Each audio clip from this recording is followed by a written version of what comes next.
Hi friends, ಈ ವಿಡಿಯೋದಲ್ಲಿ ಆಹಾರ ಮತ್ತು ಪೋಷಕಾಂಶಗಳ ಕುರಿತು ರಸಪ್ರಶ್ನೆಗಳನ್ನು ನೋಡೋಣ. ಆಹಾರ ಎಂದರೇನು?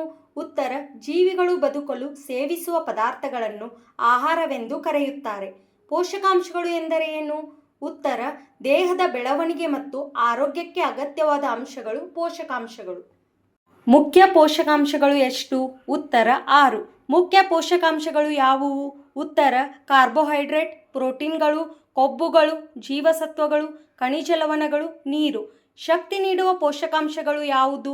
ಉತ್ತರ: ಕಾರ್ಬೋಹೈಡ್ರೇಟ್. ದೇಹದ ಬೆಳವಣಿಗೆಗೆ ಅಗತ್ಯವಾದ ಪೋಷಕಾಂಶ ಯಾವುದು? ಉತ್ತರ: ಪ್ರೋಟೀನ್. ರಕ್ಷಣಾತ್ಮಕ ಪೋಷಕಾಂಶಗಳು ಯಾವುವು? ಉತ್ತರ: ಜೀವಸತ್ವಗಳು ಮತ್ತು ಖನಿಜಗಳು. ಸಿಟ್ರಸ್ ಹಣ್ಣುಗಳಿಗೆ ಉದಾಹರಣೆ ಕೊಡಿ. ಉತ್ತರ: ನಿಂಬೆ, ಕಿತ್ತಳೆ ಮುಂತಾದವು. ಕಬ್ಬಿನ ಕೊರತೆಯಿಂದ ಬರುವ ರೋಗ ಯಾವುದು? ಉತ್ತರ: ರಕ್ತಹೀನತೆ. ಕ್ಯಾಲ್ಸಿಯಂ ಕೊರತೆಯಿಂದ ಬರುವ ನ್ಯೂನತೆ ಯಾವುದು? ಉತ್ತರ: ಮೂಳೆ ಮತ್ತು ದಂತಕ್ಷಯ ಅಸ್ವಸ್ಥತೆ. ರಕ್ತಹೀನತೆ ತಪ್ಪಿಸಲು ಅಗತ್ಯವಾದ ಖನಿಜ ಯಾವುದು? ಉತ್ತರ: ಕಬ್ಬಿಣ. ಅಕ್ಕಿ, ಗೋಧಿ ಯಾವ ಪೋಷಕಾಂಶದ ಮೂಲಗಳು? ಉತ್ತರ: ಕಾರ್ಬೋಹೈಡ್ರೇಟ್. ಹಾಲು, ಮೊಟ್ಟೆ, ಬೇಳೆ ಯಾವ ಪೋಷಕಾಂಶದ ಮೂಲಗಳು? ಉತ್ತರ: ಪ್ರೋಟೀನ್. ದೇಹಕ್ಕೆ ತಾಪ ನೀಡುವ ಆಹಾರಾಂಶ ಯಾವುದು? ಉತ್ತರ: ಕೊಬ್ಬು. ಎಲುಬುಗಳು ಬಲವಾಗಲು ಅಗತ್ಯವಾದ ಖನಿಜ ಯಾವುದು? ಉತ್ತರ: ಕ್ಯಾಲ್ಸಿಯಂ. ದೇಹಕ್ಕೆ ತಾಪ ನೀಡುವ ಆಹಾರಾಂಶ ಯಾವುದು?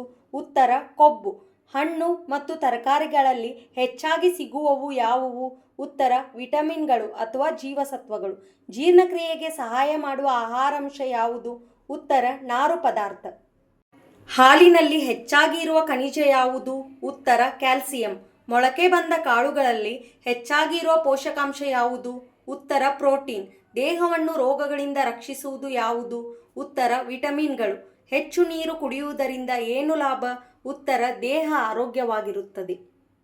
ಸಮತೋಲನ ಆಹಾರ ಎಂದರೆ ಏನು? ಉತ್ತರ: ಎಲ್ಲ ಪೋಷಕಾಂಶಗಳು ಇರುವ ಆಹಾರ. ಹೆಚ್ಚು ಎಣ್ಣೆ ಪದಾರ್ಥ ತಿಂದರೆ ಏನಾಗಬಹುದು? ಉತ್ತರ: ದೇಹಭಾರ ಅಥವಾ ಕೊಬ್ಬು ಹೆಚ್ಚುತ್ತದೆ. ಹಸಿರು ಸೊಪ್ಪುಗಳಲ್ಲಿ ಹೆಚ್ಚು ಇರುವ ಖನಿಜ ಯಾವುದು? ಉತ್ತರ: ಕಬ್ಬಿಣ. ಕೊಬ್ಬು ಹೆಚ್ಚಾಗಿರುವ ಆಹಾರ ಪದಾರ್ಥಗಳು ಯಾವುವು? ಹಾಲು, ಬೆಣ್ಣೆ, ಎಣ್ಣೆ ಮುಂತಾದವು. ನಿಂಬೆಯಲ್ಲಿ ಯಾವ ವಿಟಮಿನ್ ಇದೆ? Vitamin C. ಕ್ಯಾರೆಟ್ನಲ್ಲಿ ಯಾವ ವಿಟಮಿನ್ ಇದೆ? Vitamin A. ಸೂರ್ಯಕಿರಣದಿಂದ ಸಿಗುವ ವಿಟಮಿನ್ ಯಾವುದು? Vitamin D. ಆಹಾರದಲ್ಲಿರುವ ಜೀವಸತ್ವಗಳು ಯಾವುವು? A, B, C, D. ಜೀವಸತ್ವ ಎ ಕೊರತೆಯಿಂದ ಬರುವ ರೋಗ ಯಾವುದು? ಇರುಳುಗಣ್ಣು ಅಥವಾ ರಾತ್ರಿ ಕುರುಡು. ಜೀವಸತ್ವ ಬಿ ಕೊರತೆಯಿಂದ ಬರುವ ರೋಗ ಯಾವುದು? ಬೇರಿ ರೋಗ. ವಿಟಮಿನ್ ಸಿ ಕೊರತೆಯಿಂದ ಬರುವ ರೋಗ ಯಾವುದು? ಸ್ಕರ್ವಿ. ವಿಟಮಿನ್ ಡಿ ಕೊರತೆಯಿಂದ ಬರುವ ರೋಗ ಯಾವುದು? ರಿಕೆಟ್ಸ್ ರೋಗ. ಚರ್ಮ ಮತ್ತು ಕಣ್ಣಿನ ದೃಷ್ಟಿ ಉತ್ತಮವಾಗಲು ಅವಶ್ಯಕ ಜೀವಸತ್ವ ಯಾವುದು? Vitamin A. ಹೃದಯ ಮತ್ತು ಜೀರ್ಣಾಂಗ ವ್ಯೂಹದ ಆರೋಗ್ಯಕ್ಕೆ ಅಗತ್ಯವಾದ ಜೀವಸತ್ವ ಯಾವುದು? ಉತ್ತರ: ವಿಟಮಿನ್ ಬಿ. ಹಲ್ಲು ಮತ್ತು ಒಸಡಿನ ಆರೋಗ್ಯಕ್ಕೆ ಉತ್ತಮವಾದ ಜೀವಸತ್ವ ಯಾವುದು? ಉತ್ತರ: ಜೀವಸತ್ವ ಸಿ.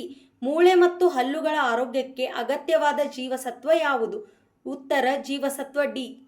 ಅಯೋಡಿನ್ ಲವಣದ ಕೊರತೆಯಿಂದ ಬರುವ ರೋಗ ಯಾವುದು? ಉತ್ತರ: ಗಳಗಂಟ. ಪ್ರತಿದಿನ ಕನಿಷ್ಠ ಎಷ್ಟು ನೀರು ಕುಡಿಯಬೇಕು? ಉತ್ತರ: 4ರಿಂದ 5 ಲೋಟ ನೀರು. ಕಲುಷಿತಗೊಂಡ ಆಹಾರ ಸೇವನೆಯಿಂದ ಏನು ಸಂಭವಿಸುತ್ತದೆ? ಉತ್ತರ: ಅಜೀರ್ಣ ಅಥವಾ ವಾಂತಿ.